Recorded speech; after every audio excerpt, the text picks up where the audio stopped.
how to enable or disable wireless debugging on Samsung Galaxy S26 Ultra. So let's start the video. First of all, go to App Library. Here click on Settings app.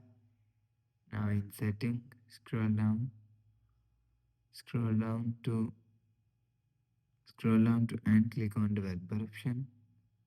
After click on Developer option, scroll down and search wireless debugging. You will see wireless debugging is here. So if you want to enable or disable, so if you want to enable wireless debugging, so turn on this button. So after turn on this button, you will see wireless debugging is enabled. So if you want to disable wireless debugging, so turn off this button.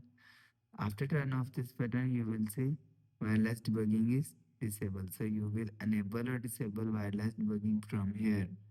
So after the process, go back to home screen. So that's how you can enable or disable wireless debugging on Samsung Galaxy S26 Ultra. So if you like the video, please subscribe. Thanks for watching.